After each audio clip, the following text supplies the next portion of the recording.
দীর্ঘ প্রায় 2 বছর পর আজ থেকে বাংলাদেশিদের জন্য আবার চালু হচ্ছে ভারতের টুরিস্ট ভিসা। এতে উচ্ছ্বসিত ভারতগামী যাত্রীরা। বিস্তারিত জানাতে ব্রাহ্মণবাড়িয়ার আখাউড়া আন্তর্জাতিক ইমিগ্রেশন চেকপোস্ট থেকে যুক্ত হচ্ছেন সহকর্মী আজিজুল সঞ্চয় এবং যশোরের বেনাপোল চেকপোস্ট থেকে যুক্ত হচ্ছেন রিপন হোসেন। প্রথমে চলে যাচ্ছে আখাউড়ায় সঞ্চয়ের কাছে।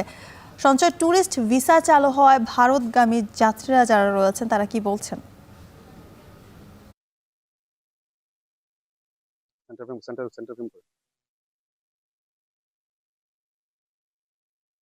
জ্যোতিকা, আখাউড়া স্থল বন্দরটি কিন্তু এই বন্দর দিয়ে সরকারের রাজস্ব আয়ের অন্যতম একটি মাধ্যম হচ্ছে এই যাত্রী পারাপার।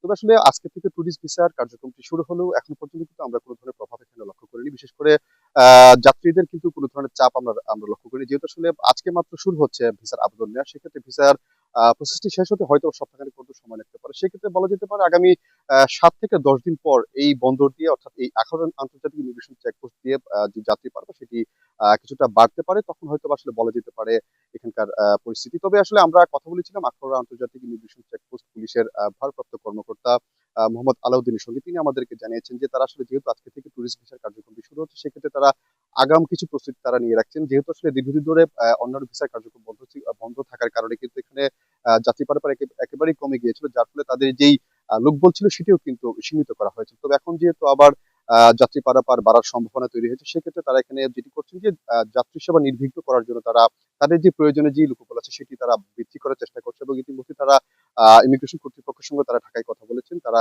ইতিমধ্যে তারা প্রস্তাব দিয়েছেন এখানের জন্য আরো অন্তত 2 থেকে 3 জন লোকবল বাড়ানো হয়। এছাড়া কিন্তু এই যে এখন বর্তমানে কিন্তু আখাউড়া ইমিগ্রেশন ভবনটি একেবারেই জরাজীর্ণ অবস্থায় আছে।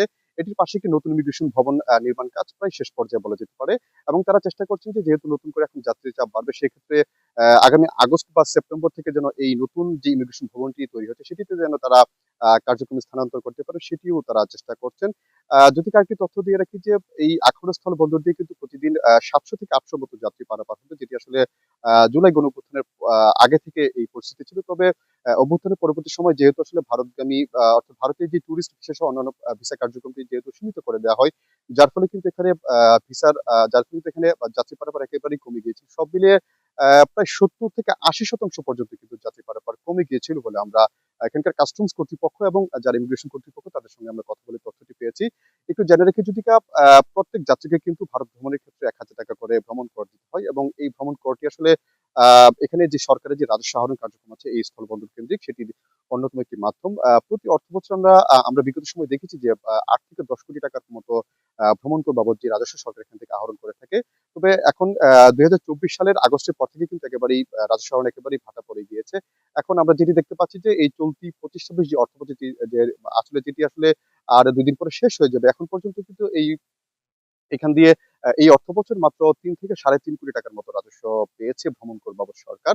তবে সব মিলে বলা যেতে পারে জ্যোতিকা, যাত্রী পারাপার অর্থাৎ যাত্রীর চাপ আজকে না থাকলেও এখানে আমরা কথা বলেছিলাম যাত্রীদের সঙ্গে। তারা যেটি বলছেন যে যেহেতু আসলে ট্যুরিস্ট ভিসা কার্যক্রমটি দীর্ঘদিন বন্ধ ছিল এবং আজকে যেহেতু কার্যক্রম শুরু করা হচ্ছে, সেক্ষেত্রে তাদের মধ্যে কিছুটা উৎসাহ বা উচ্ছ্বাস কিন্তু আমরা লক্ষ্য করেছি।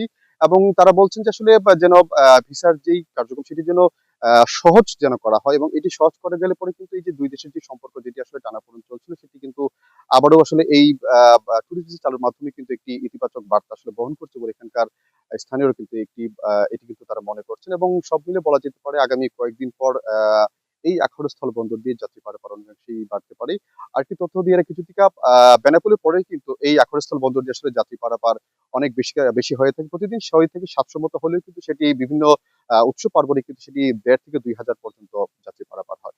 জ্যোতিকা, আমার কাছে এই ছিল আখাউড়া স্থলবন্দর থেকে এখানকার যাত্রী পারাপার সংক্রান্ত সবশেষ তথ্য।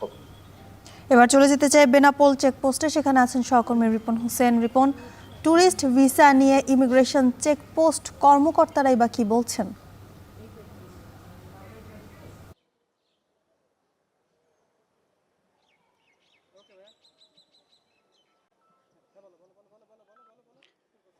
দীর্ঘ ২ বছর পর আমরা দেখছি যে ভারত যে ভিসা চালু করতে যাচ্ছে সেই আজ থেকে কিন্তু সেই কার্যক্রমটি শুরু হতে যাচ্ছে। এর ফলে কিন্তু আমরা দেখছি যে চেকপোস্ট রয়েছে সেই চেকপোস্ট দিয়ে কিন্তু যাত্রী যাতায়াত করে থাকেন। এর আগে আমরা দেখেছি যে ২ বছর আগে কিন্তু প্রতিদিন ৭ থেকে ৮,০০০ যাত্রী যাতায়াত করত। সেক্ষেত্রে পরবর্তীতে ভিসা জটিলতায় কিন্তু ভিসা বন্ধ থাকার কারণে সেটি কমে ১,০০০ থেকে ১৫০০-র মধ্যে আসে যাত্রী যাতায়াত। এখন পর্যন্ত সেভাবেই চলছে। আগামী যে দিনগুলো রয়েছে অর্থাৎ আজকে থেকে যে ভিসা কার্যক্রম আবার পুনরায় চালু হচ্ছে, এর পরবর্তীতে আরও ১ সপ্তাহ অর্থাৎ আগামী মাসের থেকে কিন্তু যাত্রী যাতায়াত বাড়বে। এই বেনাপোল যে চেকপোস্ট সংশ্লিষ্ট সেক্ষেত্রে তাদের যে প্রস্তুতি সেটি রয়েছে। তারা যে কোনোভাবে যাত্রী আসলে তারা যেভাবে দ্রুত তার সাথে যে সময় নিয়ে না নিয়ে যাত্রী পারাপার করে থাকেন, সেই জিনিসটি ধরে রেখেছেন এবং তারা যাত্রী আসলে যাত্রী দ্রুত যাতায়াত করতে পারবে এমনটি প্রতিশ্রুতি দিচ্ছেন। এই অঞ্চলের যে ব্যবসা বাণিজ্য হয় সেক্ষেত্রে আরো তারা সুবিধা পাবেন বলে জানিয়েছেন এখানকার সংশ্লিষ্টরা। তারা বলছেন যে যেহেতু ব্যবসায়িক কেন্দ্রে বেশি ইন্ডিয়া যাতায়াত করতে হয়, সেক্ষেত্রে যে ভিসা জটিলতা আরও তারা সুবিধা পাবেন বলে জানিয়েছেন এখানকার সংশ্লিষ্টরা। তারা বলছেন যে যেহেতু ব্যবসায়িক কেন্দ্রে বেশি ইন্ডিয়া যাতায়াত করতে হয়, সেক্ষেত্রে যে ভিসা জটিলতা সেটি ছিল, এ কারণে মানুষের যাতায়াত করতে সমস্যা হতো। সেক্ষেত্রে এই ভিসা জটিলতা কেটে গেলে তারা যাতায়াত করতে পারবে। বিশেষ করে চিকিৎসা সেবা নিতে অনেকে যায় ভিসা, এবং এই অঞ্চলতে একদম শুনশান নিরাপত্তা রয়েছে এখন। বিশেষ করে মানি এক্সচেঞ্জ, যাত্রী সেবা, ট্রেন সব কিছু। ভারতে পর্যটন ভিসা চালুর সে খবর জানাতে যুক্ত ছিলেন সহকর্মীরা।